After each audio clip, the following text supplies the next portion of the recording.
প্রকৃতির হৃদয়ে অবস্থিত বাঁশিপুর মনোমুগ্ধকর হাসি এবং লুকানো রহস্যে ভরা একটি গ্রাম। মীরা এবং টিঙ্কু পুরানো গুড়ির মধ্য দিয়ে ঘুরে বেড়াচ্ছে। ধুলোর কণা বাতাসে ভেসে বেড়াচ্ছে। দেখো, এটি একটি মানচিত্র। এটি একটি সোনার বালতির কথা বলে। বাচ্চারা মানচিত্র নিয়ে তার কাছে ছুটে আসে। আহ, সোনার বালতি অনেক আগে পুরাতন বটগাছের নিচে পুঁতে রাখা। কিন্তু সাবধান, এটি তাদের হৃদয় পরীক্ষা করে যারা এটি খুঁজতে যায়। কাল্লু বাজারের একটি দোকানের আড়াল থেকে উঁকি দিচ্ছে। তার চোখে লোভ জ্বলছে। সে তার গোঁফ টিপছে এবং দুষ্টুভাবে হাসছে। একটি সোনার বালতি, তাই না? এটাই আমার ভাগ্য। হে। গুপ্তধনের সন্ধান শুরু।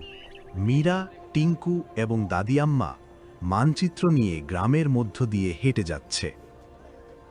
বটগাছের কাছে পৌঁছে বটগাছের নিচে ছোট হাতিয়ার দিয়ে খনন করা শুরু করলো মীরা এবং টিঙ্কু।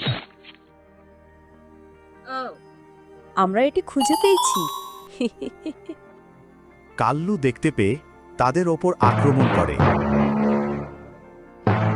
সে বালতিটি ধরার চেষ্টা করে, এতে বিশৃঙ্খলা দেখা দেয়। বট গাছের কাছে রামু কাকা শুয়েছিলেন। রামু কাকা জেগে ওঠে, একটি পাথরের উপর পড়ে যায় এবং দুর্ঘটনাক্রমে কাল্লুর উপর পড়ে যায়।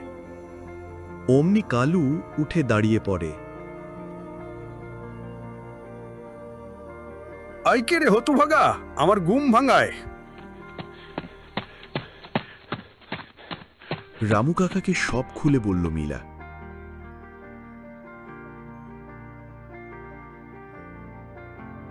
রামু, কি বলিস?